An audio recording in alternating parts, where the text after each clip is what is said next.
So, Gabriel, thank you very, very much for joining Energy Live News. Of course, I would like to start with the recent report by the Wiser Funding, which suggests that majority of failed UK energy providers in 2021 were in financial distress years before price rises. Can you tell us a little bit more about this finding? What we found was quite interesting. A lot of these energy suppliers seemed to be already in financial distress 2 years before the default event, 2 years or more. This was surprising. Why? Because everyone thought that the energy price increase was actually the main driver of these defaults. At least that is the narrative that has been given to the public. But when we actually looked at these businesses, it was fairly clear that they were always kind of on the edge. I mean, their business model wasn't particularly solid. Obviously, any shock would have created this default event. What was really surprising is that these businesses were still allowed to basically raise capital, operate, being already on the edge. So that was really what we wanted to highlight with our report.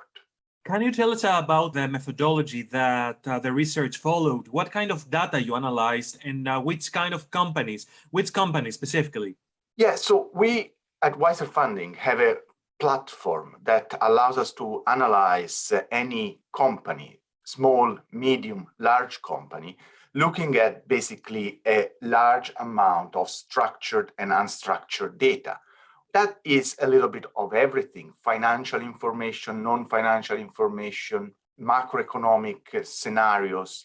And so all these data go into our models that are segmented by country and industry sector. So in this case, we have focused specifically on energy companies, have applied our energy industry models. And basically what we found was that the incumbent energy companies were actually performing well, and their risk profile was solid across also the period where energy prices started to rise.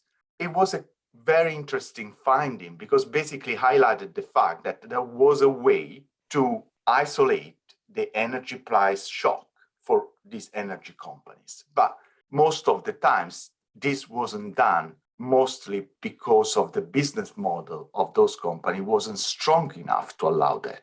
We know, Gabriel, that last year, dozens of energy suppliers here in the UK have failed, have exited the market. Can you tell us specifically which companies did the research look at? Oh, we basically looked at about 20 companies of the so-called new entrants, so all the new energy suppliers that started in the UK and defaulted. There are about 20 companies, and then we look at another 10 incumbents, so larger companies. Basically, what we found was that almost all the energy companies that defaulted last year were in a similar situation in terms of risk profile at least 2 years before their default event.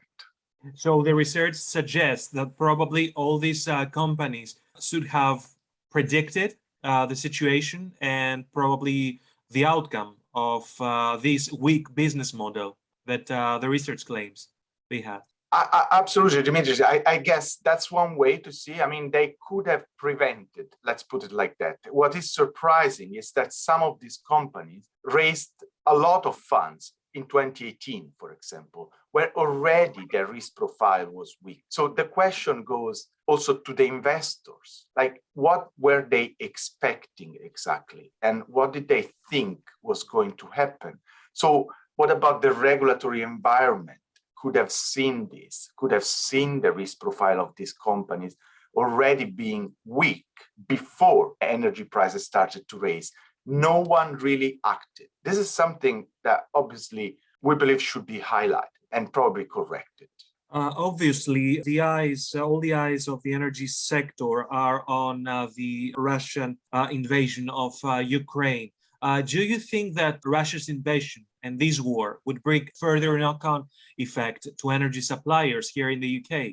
Short answer is probably yes, Dimitris, because obviously the shock is to the prices. So the macroeconomic shock in general is growing, obviously. So we keep monitoring the situation. And again, we see incumbents, so larger energy companies being able to obviously mitigate the impact of this terrible situation. But at the same time, there are still smaller energy suppliers that are just on the edge. And this increase may easily again drive them out of the market again. So I think we will continue to see defaults, although probably less than what was experienced last year, because it's almost like a survival analysis at this point. Most of the weakest ones have already gone.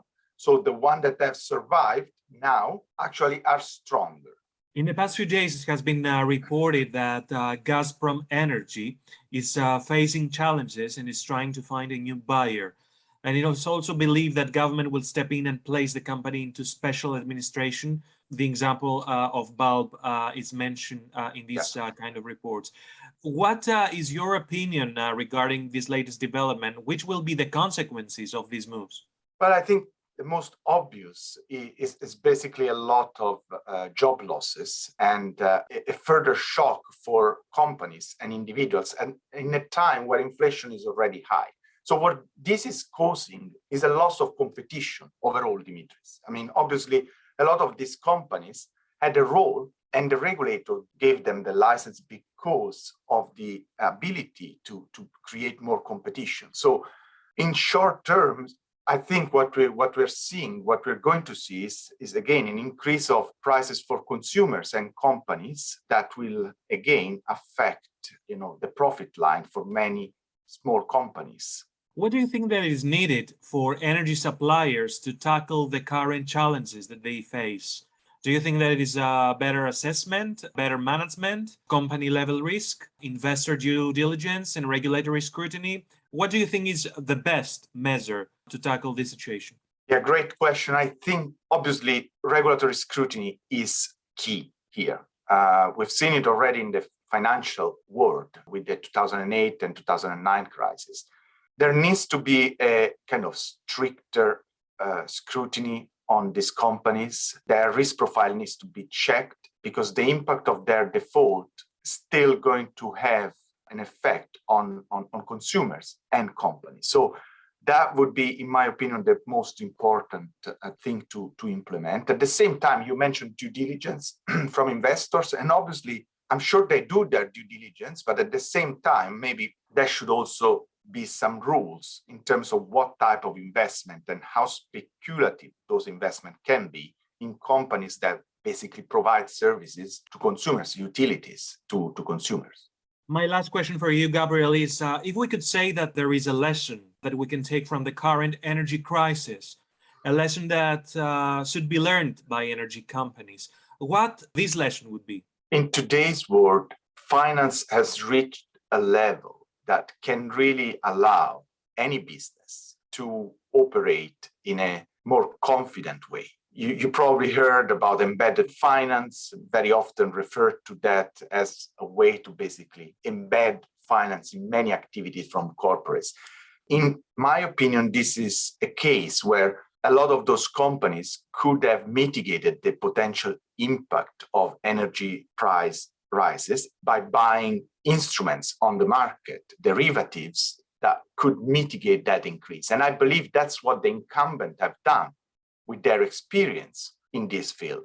Obviously, these new entrants had a weaker business model, probably not a lot of experience, and basically what we are seeing now is the result of this. So the lesson, in my opinion, is to make sure there are clear rules, but also guidelines to help new entrants that are very important to the market to mitigate the impact of any shock, macroeconomic shock. Gabriel, thank you very much for your time. It was really a pleasure talking to you. Thank you. Thank you, Dimitris.